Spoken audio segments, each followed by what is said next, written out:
Ang ingay ng makinang umaatungal ay parang sigaw ng sarili niyang kabiguan.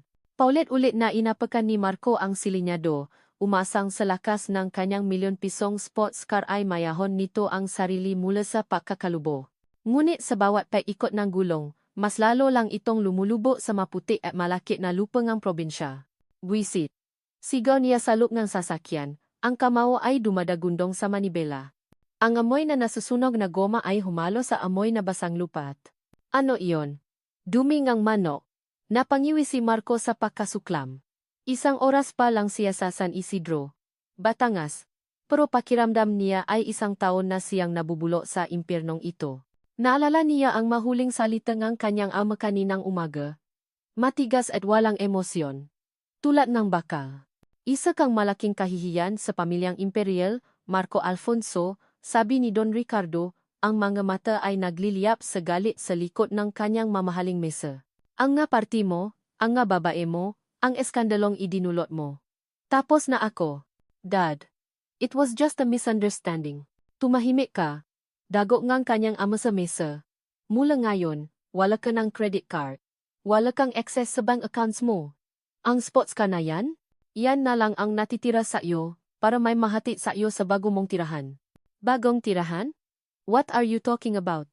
Ipapatapon kita sa San Isidro. Sa isang farm. Doon ka matututong responsibilidad. Doon ka matututong mabuhay na hindi umaasa sa pangalan ko. At heto na nga siya.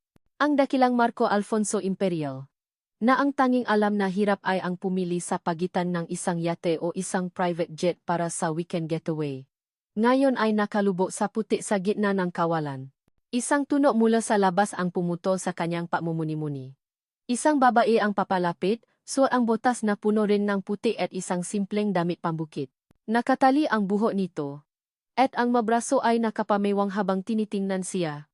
O mas tamang sabihin, ang kanyang kaawa-awang sitwasyon. Walang bakas na pag-alala o awa sa mukha nito. Sa halip, may kaunting ngisi sa gilid na labi nito. Mukhang may problema ka, sir, sabi ng babae, ang boses ay kalmado pero may halong pang-asar. Bumaba si Marco mula sa kotse. Maingat na iniwasan ang pinakamalalim na bahagiing puti, pero huli na. Ang kanyang libo-libong pisong sapatos ay nabahiran na. Obviously, sagot niya, hindi may tago ang inis sa kanyang boses. Hindi mo ba ako tutulungan? Tinaasan siya ng kilay ng babay. At bakit ko naman gagawin yon? Napanganga si Marco. Sa buong buhay niya, walang sinuman ang kumausap sa kanya ng ganito. Sanay siyang ang mataw ay namamadaling tulungan siya. Na sumusunod sa bawat hiling niya. Tingnan mo, sabi niya, habang kinukuha ang kanyang wallet. Nakamali siya ang galaw. Naalala niyang wala na nga pala siyang cash. Binalik niya ito sa bulsa, pilit na pinapanatili ang kanyang kumpiyansa. I'll pay you. Makano? Sabihin mo lang ang presyo mo. Tumawa ang babay. Isang tawang hindi malakas, pero sapat na para maramdaman ni Marco ang insulto hanggang sa kanyang ngabuto. Sir, sabi nito, lumapit ng isang habang. Ang pera mo ay walang silbi sa putikang ito. Ang kayabangan mo, lalong walang silbi. Bawat salita ay parang isang sampal. Sino ang babaeng ito para pasabihan siya ang ganito? Hindi mo ba ako kilala? Tanong ni Marco, ang huling alas na kaya niyang ilabas. Hindi. At wala akong pakialam? Sagot nito. Bago tumalikod at nagsimulang maglakad palayo. Sandali. Sigaw ni Marco, ang pride niya ay natapakan na. Please. Kailangan kong tulong. Huminto ang babae at muli siyang hinarap. Pinag-aralan siya nito mula ulo hanggang paa, na parabang isa siyang kakaibang insekto. Sige. Tutulungan kita, pero sa isang condition. Kahit ano. Magtatrabaho ka para sa akin. Ano? Halos mabulunan si Marco. Magtrabaho. Para sa'yo. Alam mo ba kung sino ang kausap mo? Ang alam ko lang ay kausap ko ang isang lalaking may kotse na nakalubo sa putik ng farm ko, sabi nito, nakaturo sa isang maliit na arko na may nakasulat na Reyes Coffee Farm. Kung gusto mong makaalis diyan, kailangan mo ako. Kaya, anong desisyon mo, sir? Walang pagpipilian si Marco. Lunok-lawan niyang tinanggap ang alo. Sa tulong ng kalabaw ng babae at ilang piraso ng kahoy, dahan-dahang nayahon ang kanyang sasakyan mula sa hukay ang kahihiyan. Nang sa wakas ay makatapa na ito sa mas matigas na lupa, nakahinga ng maluwa si Marco. Okay, salamat. Ito ang bayad. Hindi pa tayo tapos, putol nito sa kanya. May usapan tayo. Magtatrabaho ka para sa akin. Itinuro nito ang isang lugar sa di kalayuan. Isang kulungan ng manok. Ang amoy na kanina pa niya iniwasan. Iyan ang una mong trabaho, sabi nito na may ngiting tagumpay. Linisin mo ang buong kulungan. Pagkatapos niyan, puwede na nating pag-usapan ang susunod. Tiningnan ni Marco ang kulungan, pagkatapos ay ang kanyang malinis pa ring damit at pabalik sa babaeng nasa harapan niya na ngayon ay parang isang reyna na nagutos sa kanyang alipin. Nang biglang ma-ring ang kanyang cellphone. Isang pangalan ang lumitaw sa screen na napatigas sa kanyang panga. Don Ricardo. Sinagot ni Jaito. Marco. Sabi nga malami na boses sa kabilang linya. Nakarating ka na ba? Yes, Dad. Mabuti. Ang babae niyan, si Liana Reyes, siya ang bago mong boss. Lahat ng sasabihin niya, susundin mo. Iyan ang bago mong buhay. Matuto ka. Kung hindi, habang buhay ka diyan. Click. Pinatay ng kanyang ama ang tawa. Nabitawan ni Marco ang kanyang cellphone. Tumingin siya kay Liana Reyes, na ngayon ay nakangiti ng mas malawak. Tumingin siya sa kulungan ng manok. Tumingin siya sa kanyang paligid ang walang katapusang mga puno, ang amoy ng probinsya, ang katahimikan na nakakabingi. Ito na nga. Ito na ang kanyang bilangguan. At ang babaang ito ang kanyang bantay. Mayroong isang uri ng kasiyahan sa panunod kay Marco Imperial na naghihirap. Pinanot ni Lia mula sa bintana ng kusina habang sinusubukan ng lalaki na buhatin ang isang sakong pagkain para sa mga baboy. Halatang halata na hindi ito sanay sa pisikal na gawain. Ang bawat galaw nito ay alanganin. Ang mamahaling damit na suot ay nabahiran na ng kung ano-anong dumi. At ang mukha nitong dati puno ng kayabangan ay ngayon puno ng pawis at inis. Isang maliit na ngiti ang sumilay sa labi ni Lia. Ito ang nararapat sa mataong tulad niya.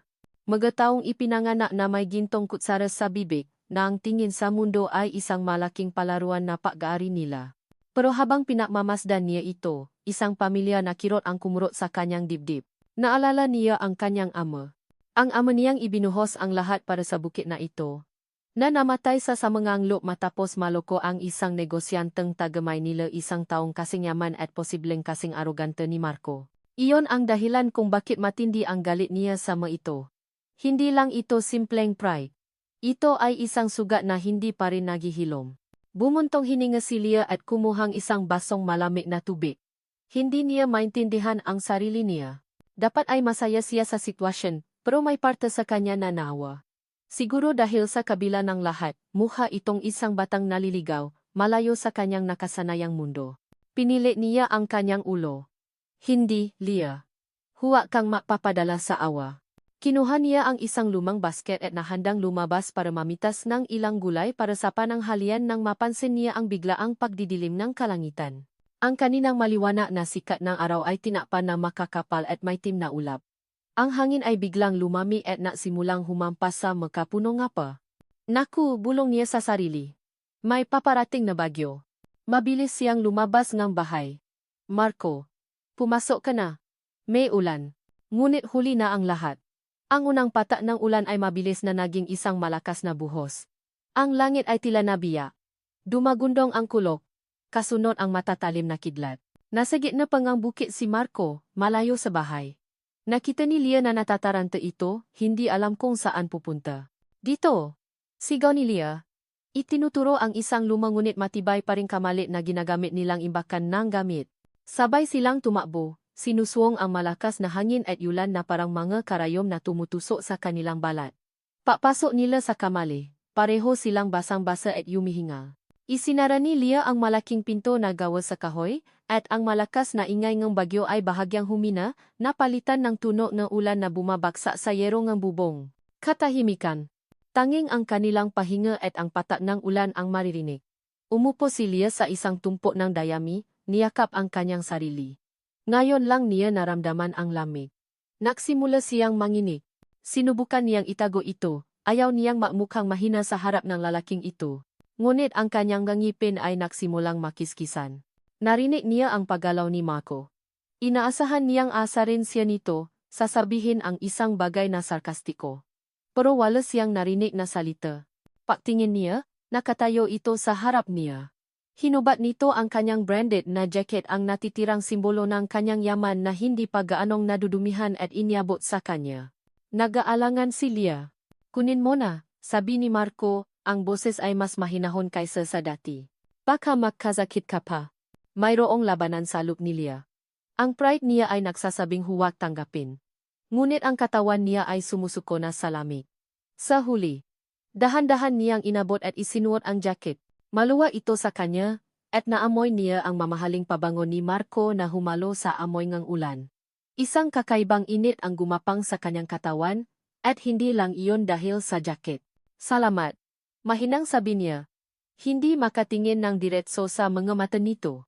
Umupo si Marco sa dikalayuan, sumandal sa pader, at niyakap ang kanyang matuhod. Sa unang pagkakataon, wala ang kayabangan sa postura nito. Muha lang itong isang taong pagod. Bakit mo ginagawa to? Tanong ni Marco pakaraan ng ilang sandali ng katahimikan. Ang alin? Ito? Ang lahat ng ito? Ang pagtatrabaho sa bukid. Pwede ka namang mahanap ng ibang trabaho sa siyudad. Napatingin si Lia sa labas, sa mga pata nga ulan na dumadaloy sa mali na siwang ng bintana. Ito ang pangarap en tatay ko, sagot niya, ang boses ay bahagyang nanginig. Ang buhay niya ay nasa bawat puno en kapedian. Gusto niyang makaroon kami ang sarili naming coffee shop, dito mismo sa farm. Pero, nawala ang lahat. Hindi niya alam kung bakit niya sinasabi ito sa kanya. Sa isang estranghero. Sa isang taong kinainisan niya. Siguro dahil sa ulan. Siguro dahil sa katahimikan. Siguro dahil sa unang pagkakataon, nakita niyang nakikinig ito. Ipinangako ko sa kanya, bago siya mamatay, na itutuloy ko ang pangarap niya. Naalagaan ko ang farm na ito. Naalagaan ko si Lola. Hindi sumagot si Marco. Nang muli siyang tingnan ni Lia, nakita niyang nakayuko ito. Nakatingin sa kanyang mga kamay na dati malinis at makinis, pero ngayon may magasgas na. Nakita ni Lia ang pagbabago sa mukha nito. Nawala ang pang-asa at napalitan ng isang ekspresyong hindi niya mabasa. Tumingin ito sa malayo, na parabang may malalim na iniisip. Sa sandaling iyon, hindi niya nakita si Marco Alfonso Imperial. Ang mayabang na prinsipe ng Maynila. Ang nakita niya ay isang lalaking mukhang nawawala at nalulungkot. Unti-anting tumila ang ulan. Ang malakas na buhos ay naging ambon na lang. Ang liwanag ay nagsimulang bumalik. Mukhang tumigil na, sabi ni Lia, habang tumatayo at inaalis ang jacket. Iniabot niya ito pabalik kay Marco. Salamat ulit. Tinanggap ito ni Marco, at sa isang saglit, ang kanilang mga daliri ay nagdikit.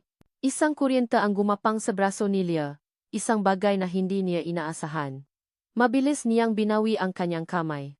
Nakatitigan sila. At sa mga mata ni Marco, may nakita siyang kakaiba isang bagay na parang pahanga, o siguro, paksisisi. Nabasa ang sandali nang biglang ma-ring ang cellphone ni Marco. Pareho silang napatingin dito. Sa screen, isang pangalan ang umilaw. Katrina. Mabilis itong pinindot ni Marco para i-reject ang tawag at namamadaling isinukso ang cellphone sa kanyang bulsa na parabang may itinatagong krimen. Pero nakita na ni Lia. Ang maliit na koneksyon na nagsimulang mabuo sa pagitan nila ay biglang naglaho na parang isang bula na pumuto. Ang init na dalangang jacket at nang sandaling pag-usap nila ay biglang nanlami. Katrina. Ang pangalan pa lang ay parang pangalan na isang babaeng sosyal. Isang babae mula sa mundo ni Marco. Isang mundo na malayong-malayo sa kanyang bukid. Biglang bumalik ang lahat ng kanyang hinala. Ang lahat ng kanyang paunang paghusga sa lalaki. Ang Marco na nakita niyang nagpapakumbaba at nakikinig kanina ay muling naging si Marco Alfonso Imperial, ang playboy na taga Maynila na malamang ay may isang dosenang babae na nakapila para sa kanya. Ang pag-aalala ba nito kanina ay isang palabas lang? Isang paraan para makuha ang kanyang simpatsya? Automatikong humabang paatras si Lia, nililiha muli ang distansa sa pagitan nila. Itinuwid niya ang kanyang likod. Ang lambot sa kanyang muha ay napalitan muli ng dati nitong tigas. Napansin ni Marco ang biglaang pagbabago. Nakita niya ang pagbabalik ng paddle sa pagitan nila. Naiwas ito ng tingin, halatang hindi comfortable. Wala yon, sabi ni Marco. Ang boses ay bahagyang nauta. Wrong number lang siguro. Isang kasinungalingan. Alam ni Lia na kasinungalingan iyon. Ang paraan ng pagmamadali nitong patayin ang tawag. Ang paraan ng paiwas nito ngang tingin ngayon iyon ang kilos ng isang taong may itinatago. Nabago na ang ihip ngang hangin sa loob ng kamali. Ang bagyo sa labas ay humupa na, ngunit isang bagong sigwa ang nagsisimulang mamo sa pagitan nilang dalawa. Ang katahimikan ngayon ay hindi na mapayapa. Ito ay puno ng tensyon at hindi nasasabing nga tanong. Hinarap ni Leah si Marco, ang kanyang nga mata ay matalim at mapanuri. Wala na ang bakas ng anumang awa o pagunawa. Sino yon? Tanong niya, ang boses ay malamig at direkta, walang paligoy-ligoy. Ang tanong ay binitawan niya sa hangin, isang hamon na naghihintay ng sagot na alam niyang hindi niya magugustuhan. Nakatitik sa kanya si Leah. Ang tanong na sino yon ay nakabitin sa hangin na parang isang hatol. Naramdaman ni Marco na nanuyo ang kanyang lalamunan. Bawat segundo ng katahimikan ay nagpapabigat sa kasinungalingan niya. Anong isasagot niya? Isang kaibigan. Isang pinsan. Walang salitang lalabas sa bibig niya na hindi magmumukhang lantarang pagsisinungaling. Wala yon, ulit niya. Pilit na pinapakalma ang boses. Hayaan mo na. Ngunit bago pa man makasagot si Leah, isang tunog ang pumunit sa katahimikan ng bukit. Isang tunog na hindi nababagay sa lugar na iyon ang marahas na ugong ng isang mamahaling makina. Isang makintab at itim na sedan ang humaharurot papasok sa daan ng lupa, walang pakialam sa maputi na tumatalsik sa paligid. Huminto ito ilang talampakan lang mula sa kinatatayuan nila. Ang pintuan sa driver's side ay bumukas, at isang pares ng stiletto heels ang unang lumabas. Agad na lumubo sa malambot na lupa. Oh, God! What a filthy place! Reklamo ng isang pamilya na boses. Napatayo ng tuwid si Marco. Nanlaki ang kanyang nga mata. Hindi. Hindi pwede. Mula sa sasakyan. Lumabas si Katrina Velasco. Suot ang isang puting-puting damit na sumisiga ang yaman at kapangyarihan. Tinanggal niya ang kanyang designer sunglasses at tiningnan ang paligid na may halong pandidiri, bago napako ang tingin niya kay Marco. Marco. Darling. Sigaw niya. Ang boses ay matamis ngunit puno ngang pag-aari. Naglakad ito papalapit, hindi ininda ang paglubok ng kanyang nga sapatos. Bago pa man makagalaw si Marco, niyakap na siya nito ng mahigpit at sinubukan siyang halikan sa labi. Mabilis na umiwas si Marco kaya sa pisngi siya nito tinamaan. Katrina, anong ginagawa mo dito? Tanong ni Marco, sinusubukang kumawala sa yakap nito habang ang nga mata niya ay nakatingin kay Leah. Nakita niya ang ekspresyon sa mukha ni Leah. Ang hinala ay napalitan ng kumpirmasyon. Ang pada sa pagitan nila ay hindi lang bumalik, ito ay naging isang matibay na kuta. Hindi pinansin ni Katrina ang tanong ni Marco. Sa halip, tiningnan niya si Leah mula ulo hanggang paa, na may halong pangmamaliit. Sino siya? Ang bago mong katulong? Isang bagay ang pumiti sa loob ni Marco. Isang galit na hindi niya naramdaman nun. Hindi siya katulong. Mariying sabi niya. Her name is Leah. At ito ang fam niya. Oh, I see, sabi ni Katrina, pero ang tono niya ay nagsasabing wala siyang pakialam. Anyway, I came all this way for you, Marco. Naalala na si daddy mo. Halika na, umuwi na tayo. Let's leave this primitive place. Hinila ni Katrina ang braso ni Marco, pero hindi ito gumalaw. Hinila niya ang kanyang braso palayo mula sa pagkakahawa ni Katrina. Hindi ako sasama sayo, sabi ni Marco, ang boses ay matigas at pinal. What? Nagulat si Katrina. Don't be ridiculous. Anong gagawin mo dito? Maglalaro ng bahay-bahayan kasama ang probinsya ng yan? Huwag mo siyang paksalitaan ng ganyan. Bakit? Dahil ba nahuhulog ka na sa kanya? Marco, please. Kilala kita. Isa lang itong laro para sa iyo. Isang bagong adventure. Pero tapos na ang laro. Oras na para umuwi. Huminga ng malalim si Marco. Tiningnan niya si Leah, na tahimik lang na nanonot, ang mukha ay walang emosyon, pero ang nga mata ay sumisigaw ng sakit at pagtataksil. Pagkatapos ay tumingin siya kay Katrina, ang babaeng naging simbolo lahat ng bagay na gusto na niyang iwanan. Hindi na ako ang laruan mo, Katrina, sabi niya, bawat salita ay may bigat. Tapos na tayo. Matagal na. Kitang-kita ang gulat sa mukha ni Katrina. Pagkatapos, napalitan ito ng galit. You'll regret this, Marco. Mark my words. Babalik ka sa akin, luluhod at magmamakawa. Tumalikod ito, pabalik sa kanyang kotse. Good luck living in this dump. Sigaw nito bago padabog na isinara ang pinto. Mabilis na umalis ang sasakyan. Nagiwan en alikabo at ng isang nakakabinging katahimikan. Naiwan silang dalawa ni Leah. Ang hangin ay mabigat. Leah, simula ni Marco. I'm sorry. Hindi ko alam na darating siya. Hindi sumagot si Leah. Tumaliko lang ito at nasimulang maglakad palayo, papunta sa direksyon ng maliit na sapa sa dulo ng bukit. Sinundan siya ni Marco. Alam niyang kailangan niyang ayusin ito. Hindi niya hahayaang sirain ng kanyang nakaraan ang isang bagay na ngayon lang niya naramdamang toto. Naabutan niya si Leah sa tabi ng sapa, namumulot ng gapata na bato at inihahagis sa tubig. Bawat hagis ay puno ng puwersa, isang tahimik na pagpapahaya ng kanyang galit. Leah, kausapin mo naman ako, pakiusap ni Marco. Huminto si Leah sa pagagis ngunit hindi pa rin ito humaharap. Ano pa bang gusto mong sabihin? Na hindi mo siya girlfriend? Na wala lang yon? Marco, hindi ako tanga. Toto, pag-amin ni Marco. Naging kami. Pero matagal na kaming tapos. Ang nakita mo kanina, iyon ang mundong iniwan ko na. Ang mundong ayoko nang balikan. Humarap sa kanya si Leah, ang nga mata ay puno ngang pagdududa. Bakit ako maniniwala sa'yo? Lumapit si Marco. Dahan-dahan. Na parang lumalapit sa isang sugatang hayop. Dahil dito, sabi niya, ang boses ay halos pabulong na. Dito sa San Isidro. Sa farm mo. Sayo. Dito ko lang naramdaman na nagiging totoo akong tao. Tinitigan niya ito sa mata, hinahayaan nitong makita ang lahat ng nasa puso niya, ang pagsisisi, ang pagkalito, at ang bagong pag-asang isinilang. Ikaw ang totoo, Leah.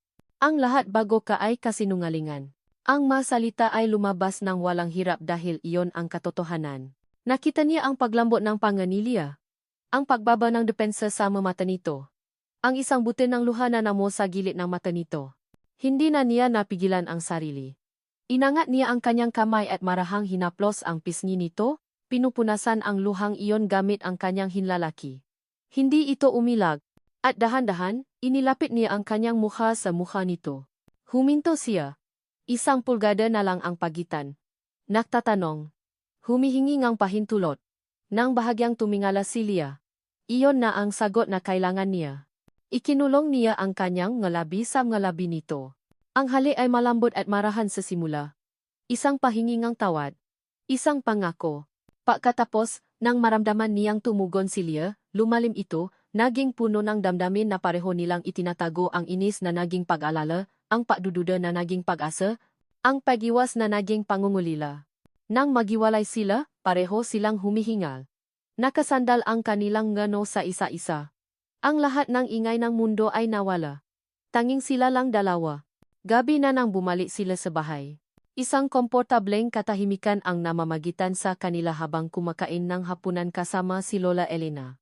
Ang tensyon kanina ay napalitan ng isang nahihiyang ngiti at mangga pasulyap-sulyap na tingin. Napakasarap ngang tinola, Lola, sabi ni Marco, ang unang pagkakataon na ngumiti siya ng toto mula nang dumating. Salamat iho, sagot ni Lola Elena. Kumain ka pa. Mukhang napagod ka sa buong araw. Tumingin ito sa kanilang dalawa ni Leah. At may ngiti sa mata nito. Alam mo, Marco, iyang lupa sa dulo nating bukit, muntik na yang mabili dati. Sayang nga at hindi natuloy. May malaking kumpanya, taga Maynila rin. Imperial Land ang pangalan. Biglang tumigil ang mundo ni Marco. Sa tabi niya, narinig niya ang isang mahinang kalansing. Nahulog ang kutsara mula sa kamay ni Leah. Napatingin si Marco kay Leah. Ang mukha nitong kanina lang ay puno ng bagong paasa ay ngayoy blanco. Maputla. At puno ng isang takot na hindi niya maintindihan. Imperial Land. Ang pangalan ng real estate arm ng kumpanya ng kanyang ama. Bakit alam ni Lola Elena ang pangalang iyon? Ang pangalang Imperial Land ay umalingaw sa hapakainan na parang isang putok ng baril. Para kay Leah, ang lahat ay tila bumagal. Nakita niya ang pakunot ng nuni Marco, ang pagtataka sa mga mata nito. Nakita niya ang walang kamalay-malay na ngiti ni Lola Elena.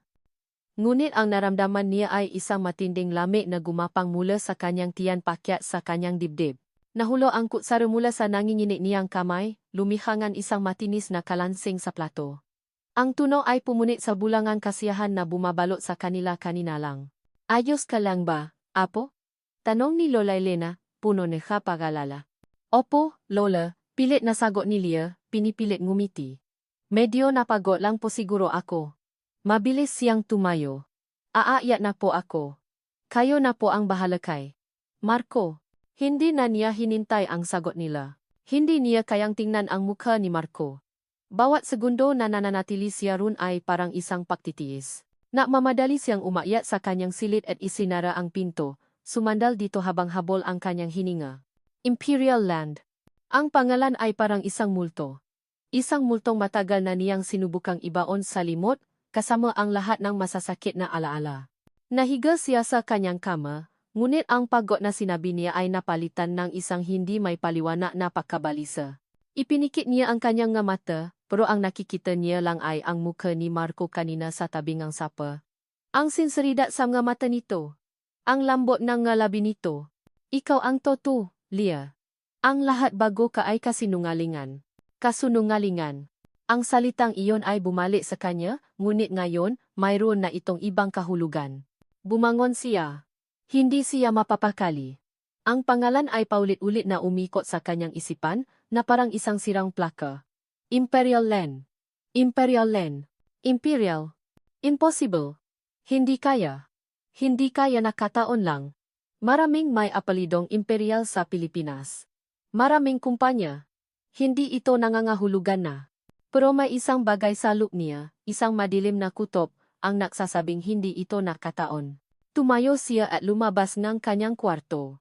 Dahan-dahan siyang naglakad papunta sa maliit na silid sa dulo ng pasilyo, ang silid na dati opisina ng kanyang ama. Ngayon, isa na lang itong bodega ng mga lumang gamit at mga alaalang ayaw na niyang balikan. Sa isang sulok, nakatayo ang isang lumang bawol na gawa sa kahoy. Ang bawol ng kanyang tatay. Dito nakatago ang lahat ng mahahalagang papeles ng farm, ang lahat ng natirang ebidensya ng kanilang nakaraan. Nanginginig ang mga kamay ni Leah habang binubuksan niya ang takip nito. Ang alikabok ay lumipat sa hangin, kasama ang amoy ng lumang papel at ng kalungkutan. Ilang taon na rin mula nang huli niyang buksan ito. Sinimulan niyang halongkatin ang mga dokumento. Mga lumang titulong lupa. Mga resibo. Mga sulat. Ang kanyang makamay ay gumagalaw ng may sariling isip, hinahanap ang isang bagay na hindi niya gustong makita. At pagkatapos, nakita ni Jai ito. Isang makapal na folder na may nakasulat na Imperial Land Project. Huminto ang kanyang pahinga. Tila tumigil din sa pagtibo ang kanyang puso. Dahan-dahan niyang kinuha ang folder at umupo sa sahig na malami. Binuklat niya ito. Nasa loob ang isang kopya ng kontrata. Ang papel ay naninilaw na at malutong sa palipas ng panahon. Ang kontrata na nangako sa kanyang amang partnership, ng paunlad, ng katuparan ng kanyang pangarap. Ang kontrata na sa huli ay naging dahilan ng kanyang pagbagsak. Nabasa siya, kahit nakabisado na niya ang bawat salita ng kabiguan. Ang matiyawan, ang mapangako, ang ngabutas na ginamit para lokohin ang isang simpleng magsasaka na ang tanging puhunan ay tiwala. Pero hindi iyon ang hinahanap niya. Ang hinahanap niya ay ang pangalan. Binalikan niya ang huling pahina kung saan naroon ang mapirma. Nandun ang pirma ng kanyang ama, pamilyar at matata. At sa ilalim nito, ang pirma ng kanyang business partner. Ang pangalan ay nakasulat sa itim na tinta, malinaw at hindi may kakaila. Don Ricardo Imperial, President, Imperial Land Development Corp. Ang hangin ay tuluyang nawala sa kanyang baga. Ang letra ay tila sumasayaw sa harap ng kanyang mata, sinusuno ang kanilang imahe sa kanyang isipan. Don Ricardo Imperial. At pagkatapos, isang mas masakit na katotohanan ang tumama sa kanya na parang isang kidlat. Ang buong pangalan ng lalaking nasa ibaba, ang lalaking hinayaan niyang halikan siya kanina lang, Marco Alfonso Imperial. Anak. Anak siya ng demonyo. Anak siya ng taong sumira sa kanilang pamilya. Anak siya ng taong pumatay sa pangarap ng kanyang ama. Ang hali. Ang matatamis na salita. Ang jacket na ipinahiram sa kanya. Ang lahat ng iyon ay isang malaking, malupit na panloloko. Isang laro. Isang pagpapatuloy ng ginawa ng kanyang ama. Gumuho ang mundo ni Leah. Ang papel ay nahulog mula sa kanyang kamay at lumapa sa sahig. Ang luha ay nasimulang mamuo sa kanyang mata, hindi luha ng lungkot, kundi luha ng matinding galit at pagtataksil. Gumuho siya sa sahig. Niyakap ang kanyang tuhod. Habang ang isang tanong ay paulit-ulit na sumisigaw sa kanyang isipan. Isang tanong na ipinatutungkol niya sa tadhana. Sa Diyos, sa kahit sinong nakikinig. Bakit ngayon pa? Sa unang pagkakataon mula nang tumapa siya sa San Isidro, gumising si Marco na may ngiti sa labi. Ang sikat na araw na tumatagos sa siwangang kanyang bintana ay tila mas maliwanag. Ang huninga ibon ay parang isang matamis na musika. Kahit ang amoy ng lupa at halaman ay hindi na nakakainis. Ito na ngayon ang amoy ng isang bagong simula. Bumangon siya. At ang unang pumasok sa isip niya ay si Leah. Ang kanyang mukha sa ilalim ng sina ng buwan. Ang init ng kanyang ngalabi. Ang pakiramdam na sa wakas, may isang bagay na totoo at mahalaga sa kanyang magulong buhay. Na-desisyon siyang gumawa ng isang bagay na hindi pa niya nagagawa dati. Siya ang magtitimpla ng kape. Dahan-dahan siyang bumaba, at sa kusina, natagpuan niya ang bagong giling na butil ng kape na inihanda ni Leah kagabi. Pinaaralan niya ang lumang coffee maker na parang isang komplikadong makina. Pagkatapos ilang minutong pagsubok, nagtagumpay siya. Ang mabangong amoy ng barako ay pumuno sa hangin. Naglagay siyang 2 tasa sa isang tray at dinala ito sa labas, sa veranda, kung saan madalas umupo si Leah tuwing umaga. Inaasahan niyang makikita itong nakangiti, marahil ay medyo nahihiya pa dahil sa nangyari sa kanila. Pero hindi iyon ang nakita niya. Nakatayo roon si Leah. Nakatalikod sa kanya. Nakatingin sa malayo. Ang kanyang balikat ay tuwid at matigas. Ang kanyang braso ay nakakrus sa kanyang dibdib, isang pader na hindi nakikita. Good morning. Masayang bati ni Marco. Nagtimpla ako ng kape. Hindi ito lumingon. Hindi ito gumalaw. Ang tanging sagot na nakuha niya ay ang malamig na simoy ng hangin. Nawala ang ngiti ni Marco. Ibinaba niya ang tray sa maliit na mesa. Leah, may problema ba? Dahan-dahan itong humarap sa kanya. At sa sandaling iyon, alam ni Marco na may isang bagay na sobrang mali. Ang mukha ni Leah ay blanko. Walang anumang emosyon, ngunit ang mga mata nito. Ang matang iyon, na kagabi lang ay puno ng paasa at lembing, ay ngayon puno ng isang malami at matalim na galit. Tila mas matanda ito ng 10 taon. Leah, anong nangyayari? Tanong niya, ang kaba ay nagsisimula ng kumalat sa kanyang dibdib. Hindi ito sumagot. Sa halip, may kinuha ito mula sa isang upuan sa tabi niya. Isang luma at naninilaw na folder. Walang salitang ibinato nito ang folder sa dibdib niya. Pamilya ba sa'yo ang pangalan na yan? Tanong ni Leah. Ang boses ay pata at walang buhay. Na mas nakakatakot kaysa sa isang siga. Nalaglag ang folder sa sahig. At kumalat ang mapape. Napayuko si Marco para pulutin ang nga ito. Ang una niyang nakita ay isang lumang kontrata.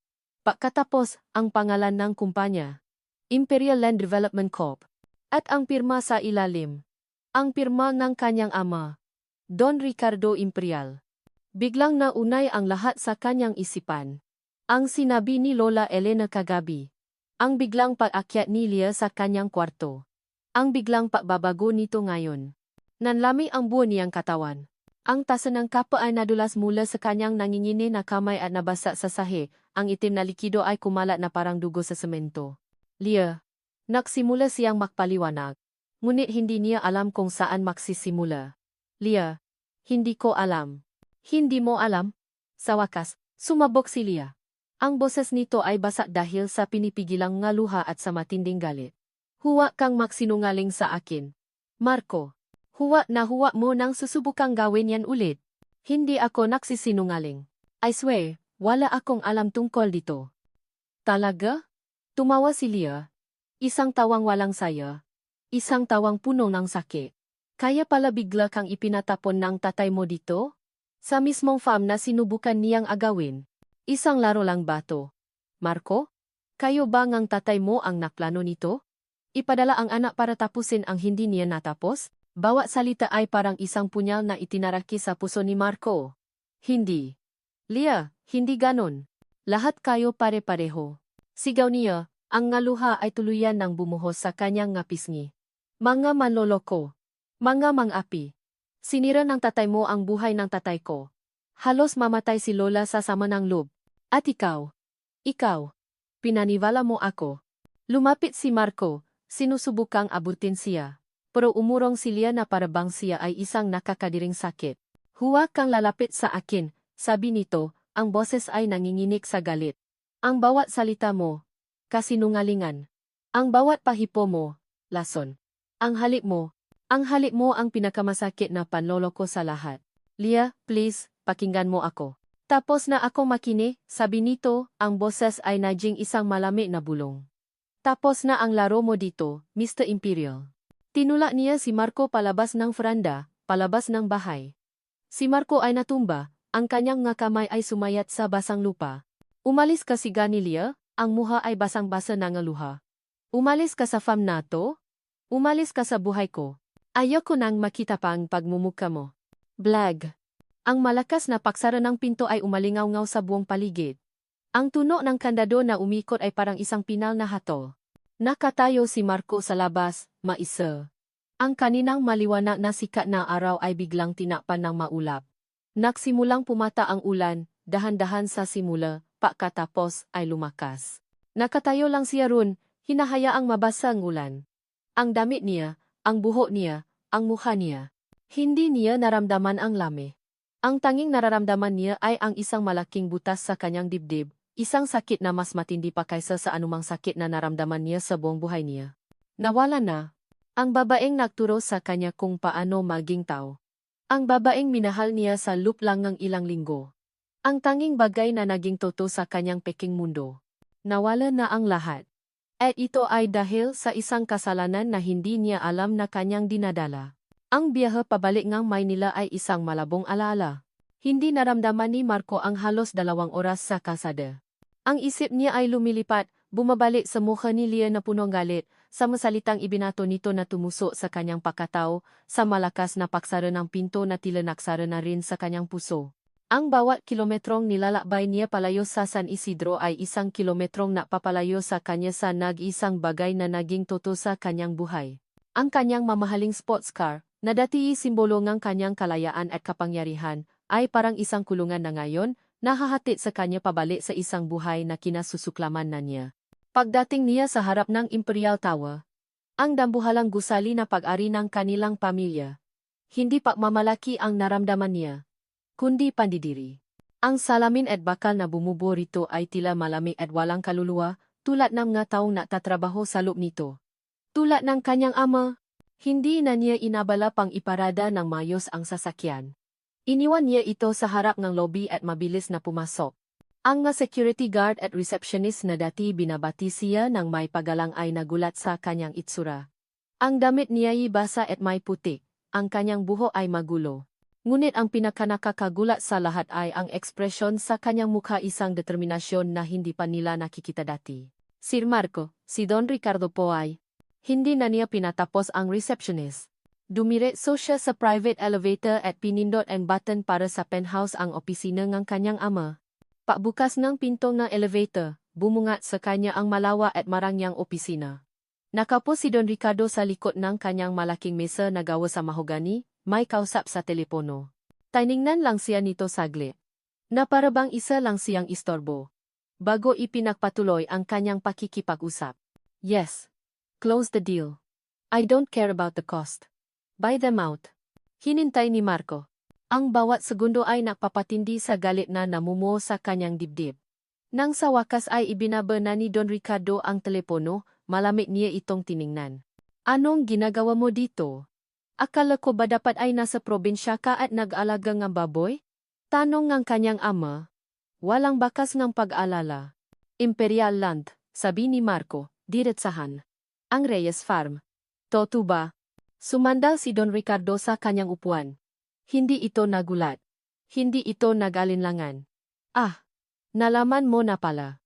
Bakit hindi niyo sinabi sa akin? At bakit ko naman sasabihin? Anong pakialam mo doon?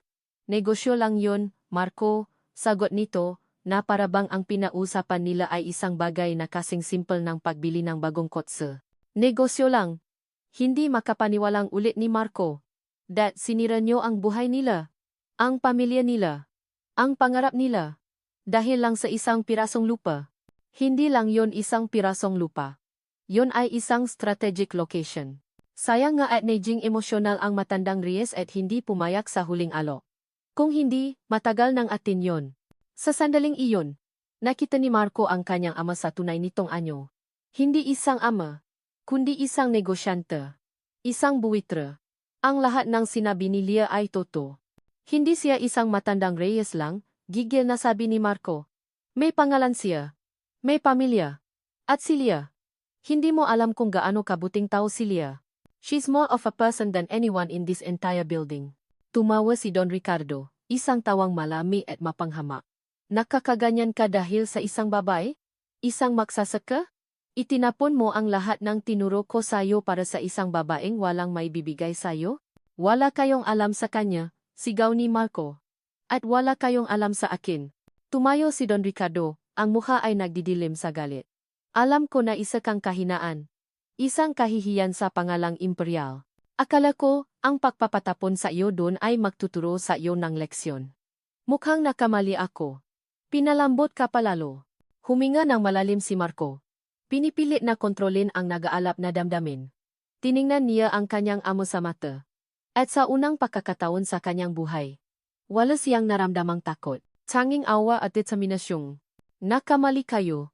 Dad, sabi niya. Ang boses ay kalmado na ngunit puno ng bigat. May natutunan ako doon. Natutunan ko ang halaga ng pagiging tao. Isang bagay na matagal niyo nang kinalimutan. Tumalikod siya. Babalik ako sa San Isidro. Saan ka pupunta? Itatama ko ang mali ninyo, sabi ni Marco, hindi lumilingon. Isang nakakabinging katahimikan. Pagkatapos, ang isang marahas na siga.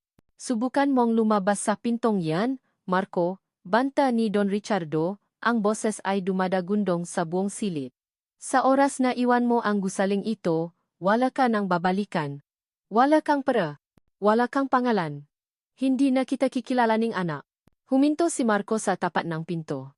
Ang kanyang kamay ay nasa doorknob. Ito na iyon. Ang huling linya. Dahan-dahan niyang lumingon. Kung ang pagiging isang imperial ay nangangahulugan ng pagiging tulad niyo, mas gugustuhin ko pang maging wala. At binuksan niya ang pinto. Guard. Umalingaw-ngaw ang sigaw ni Don Ricardo. Security. Pumunta kayo dito. Dalawang malalaking security guard ang mabilis na pumasok. Nakilala nila si Marco. Naalinlangan sila. Ano pang tinitingin-tingin niyo diyan? Utos ni Don Ricardo, ang mukha ay namumula sa galit. Hindi niyo na siya kilala. Palabasin niyo siya. At huwa niyo nang papapasukin pa ulit. Mula ngayon, hindi ko na siya anak. Ang nga guard, kahit nag-alangan, ay sumunod. Hinawakan nila ang nga braso ni Marco. Hindi siya pumalag. Hinayaan niya silang kalatkarin siya palabas ng opisina, pababa sa private elevator, at patawid sa makintab na sahig ng lobby. Ang lahat ng empleyado ay napahinto. Nanonot sa kahihiyan ng nag-iisang tagapakmana ng imperyo. Itinula nila siya palabas sa malaking pintong salamin. Natumba siya sa samantadong daanan, narinig niya ang paksara ng pinto sa kanyang likuran. Dahan-dahan siyang tumayo, pinakpagan ang kanyang damit. Tiningnan niya ang Imperial Tower, ang tore en kanyang ama, ang tore na dati simbolo en kanyang kinabukasan. Wala na siyang pamilya. Wala na siyang pera. Wala na siyang pag-ibig. Nasa pinakamababang punto na siya ng kanyang buhay. Wala na siyang babalikan. Ngunit habang nakatayo siya roon, sa gitna ng ingay at gulo ang Maynila, walang luhang pumata mula sa kanyang mga mata. Sa halip, isang bagong determinasyon, isang determinasyong gawa sa bakal na pinanday ng sakit at pakawala, ang nabuo sa kanyang puso. Tinalikuran niya ang gusali. Tinalikuran niya ang kanyang nakaraan. At nagsimula siyang maglakad. Walang tiyak na direksyon, pero may isang malinaw na layunin. Kailangan niyang bumalik. Lumipas ang mag-aaraw na parang mag-aanino. Para kay Leah, ang bawat umaga ay gumigising sa isang bahay na masyadong tahimik, isang bukit na masyadong malawak. Ang presensya ni Marco, na dati isang tini sa kanyang lalamunan, ay naiwan ng isang bakanteng espasyo na hindi niya inaasahang mararamdaman. Ang galit niya ay naroon pa rin, mainit at matalim, ngunit sa ilalim nito, may isang bagay na kakaiba, isang pakiramdam ngang pakawala na ayaw niyang aminin kahit sa sarili niya. Ibinuhos niya ang lahat ng kanyang oras sa trabaho. Mula sa paksikat ng araw hanggang sa palubo nito. Nandun siya sa bukit, nag-araro, nag-alaga ng mahalaman. Sinusubukang punan ng pagod ang puwang sa kanyang puso. Isang hapon, habang nadidili siya nga bagong tanim na kape, narinig niya ang isang sunod-sunod at malakas na paubo mula sa loob ng bahay. Lola, tawa niya, Binitawan ang kanyang hawa at mabilis na tumakbo papasok. Natakpuan niya si Lola Elena na nakaupo sa silya, hawa ang dibdib, ang muha ay namumutla, at hirap na hirap huminga. Lola, anong nangyayari? Natatarantang tanong ni Lia, hinahaplos ang likod ng matanda. Hindi ako makahinga ng maayos, apo, sabi ni Lola Elena sa pagitan ng ngapaubo. Bago pa man makasagot si Lia, nawalan ito ng malay at bumaksak sa kanyang nga braso. Ang mundo ni Lia ay gumuho sa panggalawang pagkakataon. Sa tulong ng ilang kapitbahay, naisugot niya si Lola Elena sa pinakamalapit na ospital sa bayan. Ang bawat minuto sa waiting room ay parang isang walang katapusang paghihirap. Ang amoy nga antiseptic at ang ngaputing pada ay tila sumisipsip sa lahat ng paasa. Lumabas ang doktor, isang matandang lalaki na may malungkot na mga mata. Miss Reyes, sabi nito, ang lola ninyo, may problema sa puso. Mahina na ang kondisyon niya. Kailangan siyang operahan. Agad-agad. Naramdaman ni Lia na nanlami ang kanyang kamay. Operahan? Makano po ang magagastos, Dok? Sinabi ngang doktor ang halaga. Isang halaga na para kay Lia ay kasing taas ng isang bundok. Isang halaga na alam niyang hindi niya kayang makuha sa loob ng isang linggo o kahit isang buwan. Nang masumunod na araw, nilamon ni Lia ang kanyang pride. Kumatok siya sa bawat pinto ng magkaibigan at kamaanak. Nakiusap siya sa kooperatiba. Sinubukan niyang isang la ang titulo ng kanilang lupa. Ngunit walang may kayang mapahiram ng ganon kalaking halaga. Ang bawat patanggi ay isang dago, isang paalala ng kanyang kawalan ng kapangyarihan. Habang pawis siya isang hapon, pagod, gutom, at halos wala ng paasa, napadaan siya sa isang construction site sa bayan. At doon, nakita niya si Marco. Nakatayo ito sa ilalim ng tirik na araw. Walang suot na pang-itaas, ang likod ay basang-basang ng pawis. Kasama ang ibang mga trabahador. Nabubuhat ito ang nga mabibigat na sako ang semento mula sa isang truck. Napahinto si Lia. Pinanudan niya ito mula sa malayo. Ang katawan nitong dati balingkinitan at sanay sa gym ay ngayoy mas payat ngunit mas matipuno dahil sa hirap ng trabaho. Ang balat nitong dati makinis ay ngayoy suno sa araw. Ang gagalaw nito ay hindi na alanganin. Ang nga ito ay galaw nga isang taong sanay na sa bigat na kanyang dinadala. Hindi ito si Marco Alfonso Imperial na nakilala niya. Ito ay ibang tao. Nag-angat ito ang tingin at nagtama ang kanilang nga mata sa loob ng isang segundo. Nakita ni Lia ang gulat sa mukha nito, na mabilis na napalitan ng hiya. Mabilis itong umiwas ng tingin at ipinagpatuloy ang kanyang ginagawa. Umalis si Lia, ang puso niya ay punong isang bagong kaguluhan. Bakit nandito pa rin siya? Bakit niya ginagawa ito sa sarili niya? Hindi ba't dapat ay nasa Maynila na siya, nagpapakasasa sa yaman ng kanyang ama? Ang galit niya ay nandiyan pa rin, ngunit ngayon, may humalo ng pagtataka. Isang pagtatakang ayaw niyang bigyan ng puwang. Kinagabihan, bumalik siya sa ospital. Umupo siya sa isang upuan sa tahimik na hallway, sa labas ang kwarto ni Lola Elena. Dito na umabot ang kanyang lakas. Tumingala siya sa kisama, sinusubukang pigilan ang mga luhang nagbabadeyang tumulo, ngunit nabigo siya. Isa-isang pumata ang mga luha sa kanyang pisngi. Gumuho ang lahat ng kanyang tapang. Wala na siyang paasa. Wala na siyang magawa. Natalo na siya. Lia, isang pamilya na boses ang pumuto sa kanyang pag-iyak. Nag-angat siyang tingin. Nakatayo sa harap niya si Marco. Ang damit nito ay marumi pa rin, ang mukha ay pagod, ngunit ang nga mata nito ay punong isang emosyong hindi niya mabasa. Anong ginagawa mo dito? Tanong ni Lia, ang boses ay mahina at pause. Hindi ito sumagot. Sa halip, may inilapa ito sa upuang nasa tabi niya. Isang makapal na bukos ng pera, tinalian ng goma. Tiningnan ito ni Lia. Pagkatapos ay tumingin siya kay Marco nang may pakasuklam. Ano to? Pera ng tatay mo? Hindi ko kailangan ng pera mula sa isang imperial.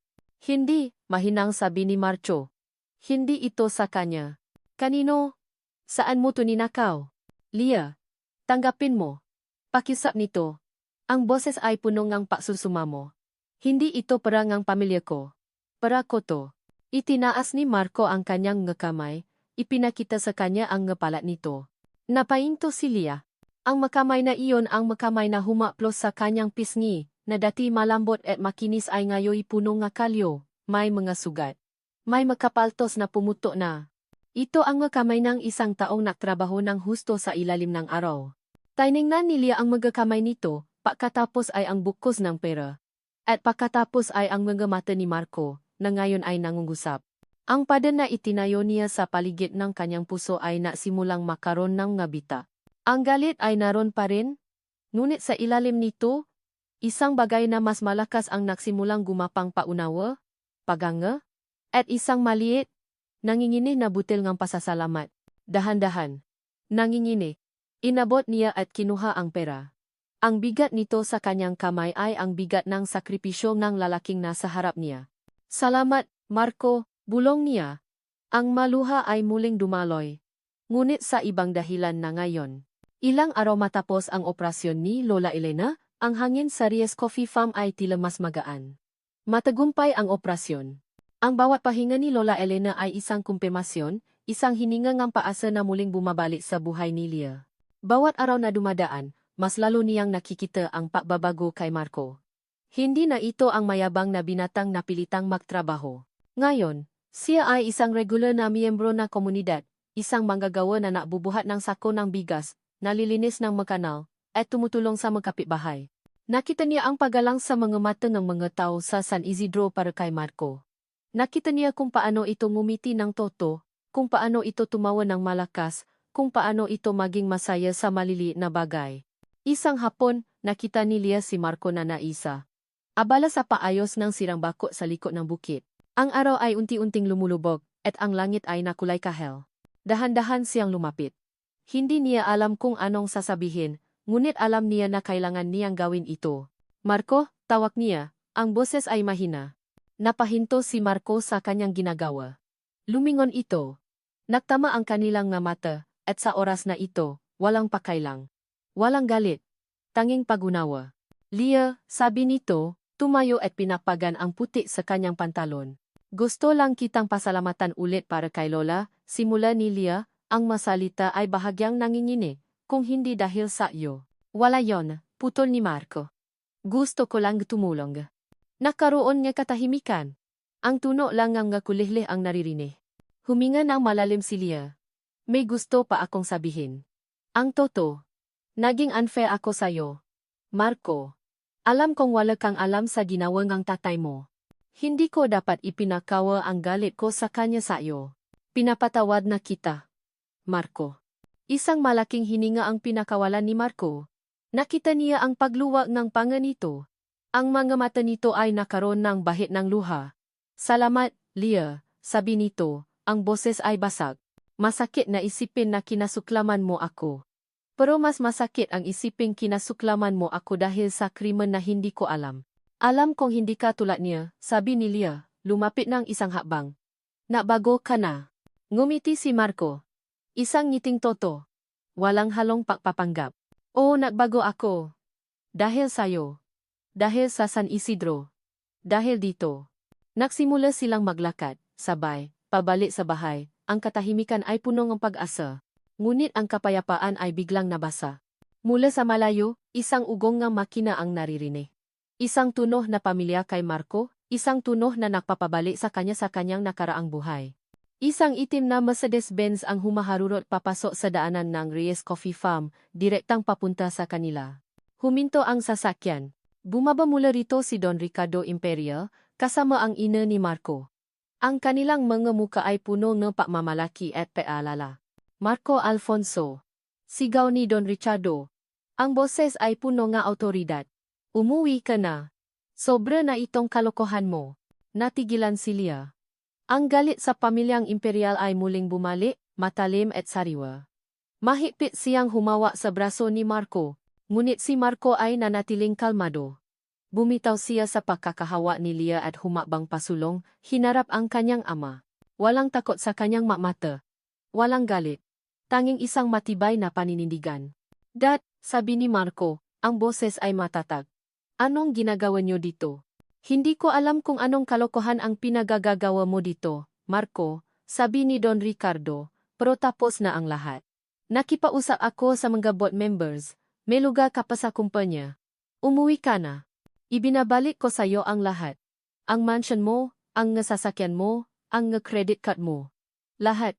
Tumingin si Marco sa kanyang ina, na may luha sa mga mata, na mamakaawa sa kanya.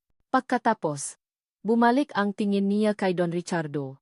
Hindi ako babalik, Dad. Ang nga mata ni Don Ricardo ay nanlaki sa gulat.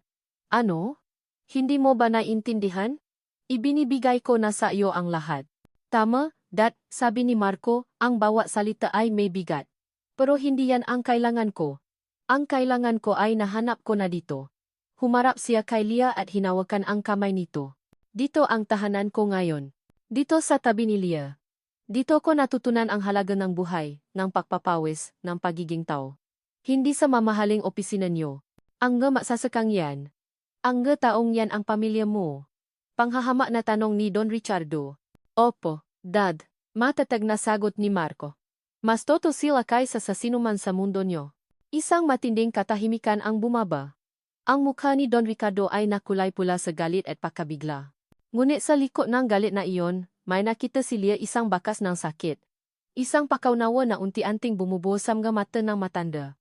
Lumapit ang ina ni Marco, umiyak, at niyakap ang kanyang anak. Bumalik ka na, anak. Miss na miss ka na namin. Hinalikan ni Marco ang nong ng kanyang ina. Okay lang po ako, ma. Dito ako. Ito ang buhay na pipiliin ko. Sa wakas, huminga ng malalim si Don Ricardo. Tiningnan niya si Marco, pagkatapos ay si Lia, at pagkatapos ay ang buong bukid. Sa unang pagkakataon, hindi niya nakita ang isang strategic location. Nakita niya ang isang bahay, isang pamilya, at isang anak na matagumpay na nakpatunay sa kanyang sarili. Bahala ka sa buhay mo, Marco, sabi ni Don Ricardo, ang boses ay medyo basat. Hindi ito isang patanggi, kundi isang tahimik na patanggap. Basta, alam mo kung saan ang bahay mo. Sumakay na sila sa sasakyan. Dahan-dahan itong umalis, nag-iwan ng isang ulap ng alikabok sa hangin. Naiwan si Marco at Lia. Ang araw ay unti-unting lumubog, at ang langit ay napuno ng gabituin. Humigpit ang hawak ni Marco sa kamay ni Lia. Tumingin siya sa mata nito, puno ng pagmamahal. Walang singsing. Walang marangyang kapaligiran. Tanging ang bukit na nakpatuto sa kanilang pagmamahalan. Dahan-dahan. Lumuhod si Marco sa isang tuhod. Ang kanyang kamay ay nakahawak pa rin sa kamay ni Lia. Kinuha niya ang isang bulaklak ng kape na nakita niya sa lupa kanina, puti at simple, ngunit puno ng pangako. Wala akong singsing. Pero mayroon akong buong puso, sabi ni Marco. Ang boses ay puno ng damdamin. Lia Reyes, pakakasalan mo ba ako? Ang tanong ni Marco ay napababa sa mundo ni Lia sa isang matamis na katahimikan. Hindi isang marangyang proposal. Walang pulutong ngataw. Walang mamahaling singsing. Tanging ang dalawang tao na natakpuan ang isa-isa sa gitna ng pagsubok, sa ilalim ng kalangitan ng San Isidro. At isang bulaklak ng kape na kasing simple at kasing totoo ng kanilang pag-ibig. Oh, bulong ni Lia, ang kanyang boses ay basa dahil sa halo-halong emosyon. Oh, Marco, pakakasalan kita. Hindi na siya naatubili. Lumuhod siya at niyakap ng mahigpit si Marco. Ang kanyang mukha ay inilubog sa lik nito habang ang ngaluha ng kaligayahan ay nagsimulang dumaloy. Naramdaman niya ang init ng yakap ni Marco. Ang pagtibok ng puso nito sa kanyang dibdib isang tibok na nakpapatunay na ang lahat ng kanilang pinagdaanan ay sulit. Mula sa pagkayamuyot, najing pahanga. Mula sa pagdududa, najing tiwala. Mula sa put, najing pagmamahal. Isang pagmamahal na dumaan sa apoy ng pagsubok at lumabas na mas matibay. Lumipas ang malinggo, najing mabuwan. Ang Reyes Coffee Farm, na dati simbolong pagkawala at sakit, ay unti-unting naging simbolong pag-asa at pagbangon. Si Marco, na dati simbolong yaman at panoloko, ay ngayoy haligi ng pagbabago at pag-asa. Araw-araw, makasama silang natatrabaho sa bukit. Wala na ang pang-asar at pag-away. Ang bawat pagtatanim ng butil ng kape, bawat pagdidili, bawat pag-ani, ay ginagawa nilang makasama, kasama ang mangiti at tawanan. Natututo si Marco mula kay Lia ang bawat detalingang pagsasaka. At si Lia naman ay unti-unting naktitiwala sa kanya. Ipinapakita ang lahat ng natutunan niya mula sa kanyang ama. Isang hapon, habang naayos sila ng mga lumang kahoy na gagamitin para sa extension ng bahay, naupo sila sa ilalim ng puno ng mga para magpahinga. Pawis na pawis si Marco. Ang makamay ay punong putik, ngunit masaya ito. Naalala ko pa, sabi ni Marco, ang unang beses na nakita ko ang farm na ito. Akala ko, impyerno. Pero ngayon, ito na ang paraiso ko. Tiningnan niya si Leah. Ang nga mata ay puno ngang pagmamahal. Salamat sa iyo, Leah. Ngumiti si Leah. Salamat din sa iyo, Marco. Dahil sa iyo, hindi lang ito bukit. Ito na ang bahay. Sa magabing punong bituin, umupos sila sa veranda kasama si Lola Elena. Si Lola Elena, na ngayon ay malakas na at bumalik na sa dati nitong sigla, ay masayang nanonood sa kanila. Ang kanyang apo at ang binatang dati kinasusuklaman niya. Ngayon, nakibigan, kailan niyo babala magpakasal? Tanong ni Lola Elena isang gabi habang kumakain sila ng binato. Nakatinginan si Marco at Leah. Parehong namula. Sa tamang panahon po, Lola. Sagot ni Leah. Kapag nakabangon na po ulit ang farm. At kapag nakapagpatayo na tayo na coffee shop, daw ni Marco. Nakangiti. Ang ideyang coffee shop ay lumago mula sa isang simpleng pangarap ni Leah hanggang sa maging isang makasanip na proyekto nila ni Marco. Ginamit ni Marco ang kanyang kaalaman sa negosyo, habang si Leah naman ang nagbibigay ng puso at kaluluwa sa proyekto. Planado na nila ang bawat sulok, ang bawat disenyo. Ang ating kapehan. Ang naging pangalan. Lumipas ang isang taon. Ang Reyes Coffee Farm ay hindi na lang isang farm. Ito ay naging isang buhay na patoto ngang pagbabago at pag-ibig. Ang nga puno nga pa ay mas lalong yumabong, ang kanilang nga dahon ay mas lalong beda. Ang kanilang nga bunga ay mas lalong marami. Isang makasaysayang araw para sa kanila. Ang grand opening ng ang ating kapahan. Mula umaga pa lang, punong-puno na ang munting coffee shop. Ang amoy ngang sariwang kapa ay kumalat sa hangin, kasama ang tawanan at masayang pag-usap ng mga tao. Ang makapitbahay, ang makaibigan, at maging ang mga turista na narinig ang kwento ng kanilang natatanging kapwa at ng nakakaantik na pag-ibigan. Nakita ni Marco si Leah, na abala sa paasikaso nga order, ang kanyang mukha ay maliwanag at masaya. Ang kanyang nga mata ay naniningning ng mas higit pa sa bituin. Nilapitan siya ni Marco at niyakap mula sa likod. Ang galing mo, Leah. Bulong niya sa tainga nito. Ngumiti si Leah. Tayo to, Marco. Napatuloy ang pagdiriwang hanggang gabi. Nang medyo humupa na ang daming ang tao, kinuha ni Leah ang kamay ni Marco at hinila ito papunta sa isang tahimik na sulok sa likod ng counter. May regalo ako sa iyo. Boss, sabi ni Leah. Ang mamata ay nangungusap. Puno ngang isang lihim na saya. Nagulat si Marco. Regalo. Para saan? Inabot sa kanya ni Leah ang isang maliit na kahon na nakabalot sa simpleng papel. Binuksan ni Marco ang kahon. Sa loob, nakahiga sa malambot na tela, ay isang pares ng maliliit na sapatos ng sanggol. Kulay puti at asul, maliit na parang kayang-kaya niyang hawakan ang buong mundo sa isang kamay. Nawala na salita si Marco. Nag-angat siya ng tingin kay Leah, ang kanyang mukha ay blanko sa pagkabigla. Leah. Ibig sabihin. Tumango si Leah, ang ngaluha ay nakbabadayang tumulo, ang ngiti ay kasing liwanag ng buwan. Hindi na lang tayong dalawa ang mapapatakbo ng kapahan na to, boss. Ang ingay ng tawanan, ang halimuyak ng sariwang kape, at ang init ng bawat yakap ay bumalot kay Marco. Ang ating kapahan. Nakatingin siya sa signboard na gawa sa kahoy, ang letra ay pininta ni Leah ng may pagmamahal. Ito ang kanilang pangarap na nakatutu. Ang dating sira-sirang kamali na munti nang bumaksa sa bagyo ay isa ng buhay na coffee shop, puno nga tao.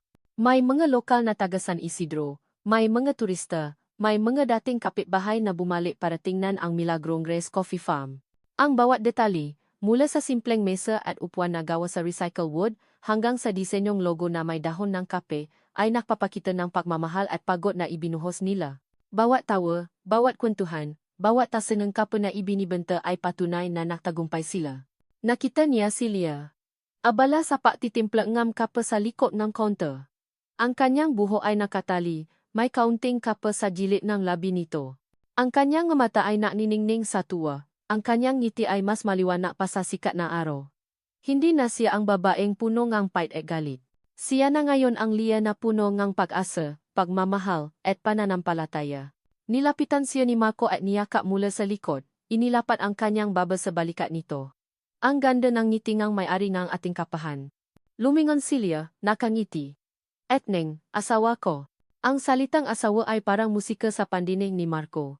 Hindi pa sila ikinakasal sa simbahan, Ngunit para sa kanila, simula nang sabihin ni Lia ang sa ilalim ng punong kape, sila ay mag-asawa na, sila ay isang pamilya.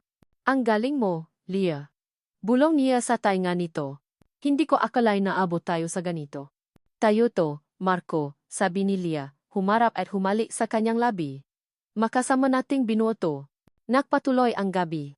Nang medyo humupa na ang daming ang tao, at ang mag-ailaw ng gabi ay nagsisimula ng lumiwanag sa paligid ng farm, hinila ni Lia ang kamay ni Marco papunta sa isang tahimik na sulok sa likod ng counter. Malapit sa lumang fireplace na ngayon ay pinaglulutuan nila ng kape. May regalo ako sa iyo, boss, sabi ni Lia. Ang mata ay nangungusap, puno ng isang lihim na saya na hindi niya maintindihan. Nangunod ang ni Marco. Regalo? Para saan? May okasyon ba? Wala. Gusto lang kitang bigyan. Sagot nito, inyabot sa kanya ang isang maliit na kahon na nakabalot sa simpleng papel. Kinuha ni Marco ang kahon. Magaan. Ano kaya ito? Isang bagong move, isang bagong tool sa farm. Dahan-dahan niyang binuksan ang balot, at pagkatapos ay ang takip ng kahon. Ang lahat ng ingay sa paligid ay biglang nawala. Nakahiga sa malambot na tela sa loob ng kahon ay isang pares ng maliliit na sapatos ng sanggol. Kulay puti at aso. Maliit na maliit. Napakaliit na parang kaya niyang hawakan ang buong mundo sa kanyang palad. Nanlami ang kanyang mga kamay. Ang kanyang pahinga ay huminto. Dahan-dahan siyang naangat ng tingin, ang kanyang mata ay nakapako sa mukha ni Lia. Ang kanyang isipan ay blanko, hindi makapaniwala. Si Lia ay nakangiti. Isang ngiting puno ng pagmamahal, paasa, at luha na namumuo sa gilid ng kanyang mata. Dahan-dahan itong tumango. Magiging tatay ka na. Bulong ni Lia. Ang boses ay puno ng kaligayahan. Ang salitang iyon ay parang isang alon na bumaha sa lahat ng sulok ng pagkatao ni Marco. Magiging tatay siya. Siya. Si Marco Alfonso Imperial. Ang playboy na walang pakialam. Ang anak na itinapon. Ang taong walang alam sa pagiging responsible magiging tatay na siya. Isang matinding bukso emosyon ang humampas sa kanya. Hindi siya makapagsalita. Ang luha ay biglang nagsimulang dumaloy mula sa kanyang mata, mainit at puno at hindi may paliwanag na kagalakan. Elia. Ang kanyang boses ay nanginini. Hindi na niya napigilan ang sarili. Ibinaba niya ang kahon ng sapatos, at niyakap niya ng mahigpit si Lia. Ang kanyang kamay ay mahigpit na nakakapit sa likod nito. Narinig niya ang paktibok ng puso ni Lia, at sa kauna-unahang pagkakataon, naramdaman niya ang isang maliit na kumpas sa tiyan nito, isang kumpas ng bagong buhay. Salamat. Bulong niya sa gitna ng kanyang pag-iyak. Paulit-ulit. Salamat, Lia. Niyakap din siya ni Lia ng mahigpit. Ang kanyang luha ay sumasama sa luha ni Marco. Pamilya na tayo, Marco. Malaki na ang pamilya natin. Nagsimula siyang umikot, buhat ang Lia sa kanyang mabisik, at yumikot sila sa loob ng kanilang bagong coffee shop. Ang kanilang tawanan ay umalingaw-ngaw sa paligid. Ang lahat ng pagod, ang lahat ng sakit, ang lahat ng pagsubok na kanilang pinagdaanan ay naglaho na, napalitan ng isang hindi may paliwanag na kaligayahan. Nang tumigil sila, nakatayo sila sa harap ng malaking bintana, nakatingin sa labas. Ang ilaw ng coffee shop ay nakpapaliwanag sa Reyes Coffee Farm. Ang puno ng kape ay tahimik na nakatayo, ang kanilang dahon ay kumikinang sa sinak ng buwan. Ang bukit na ito, na dati puno ng sakit at alikabok, ay ngayoy puno ng buhay, pag-asa, at pagmamahal. Ito ang naging kanlungan nila, ang kanilang pundasyon. Hinawakan ni Marco ang kamay ni Lia. Sa ilalim ng kanilang palad, sa lupaing iyon, hindi lang kape ang tumutubo. Ang kanilang pag-ibig ay lumago rin, nagugat ng malalim, at ngayoy nagbubunga na. Ang kanilang tawanan ay naghalos sa huni ng hangin, sa marahang ugong nga dahon ng kape, at sa nalalabing halimuyak ng sariwang kape sa hangin. Isang pamilya. Isang kinabukasan. Isang pag-ibig na natakpuan sa putikan. At ngayon, ay kasing linaw nga bituin sa kalangitan. At dito natatapos ang matamis na paglalakbay ni Marco at Lia, mula sa putik ng San Isidro hanggang sa liwanag ng isang bagong simula. Sa bawat kabanata na inyong pinakinggan, kasama ninyo kaming naglakbay sa hirap at ginhawa. Kay puso po ang aming pasasalamat sa inyong patuloy na pagsuporta at pagtutok sa kwentong Pusong Sugatan. Habang isinusulat ko ang bawat linya, kasama ko kayong ngumiti, nasaktan, at umasa para kina Marco at Lia. Ang bawat salita ay binuhusan ang damdamin, upang madama ninyo ang bawat luha at bawat galak. Ang kanilang kwento ay higit pa sa simpleng paibig. Ito ay patutu sa kapangyarihan ng pagbabago, ng pagpapatawad, at ng paghahanap ng tunay na halaga ng buhay. Ipinakita sa atin ni Marco na ang yaman ay hindi nasusukat sa salapi, kundi sa pagkatao at pagmamahal. At si Leah naman ay naturo sa atin na ang pagpapatawad ay hindi kahinaan, kundi ang pinakamataas na uri ng pagmamahal na kayang mahilong ng sugat ng karaan. Naway ang kanilang paglalakbay ay magbigay sa inyo ng inspirasyon upang harapin ang sariling laban ng may paasa at pananampalataya. Salamat sa pagiging bahagi ng pamilya ng kwentong pusong sugatan. Nice naming marinig ang inyong makuro-kuro at damdamin tungkol sa kwento ni na Marco at Leah. Ibahagi ninyo po ang inyong salubin sa comment section. Hanggang sa muli nating pagkikita, naway ang inyong mapuso ay manatiling puno ng pag-ibig at pag-asa. Kwentong pusong sugatan.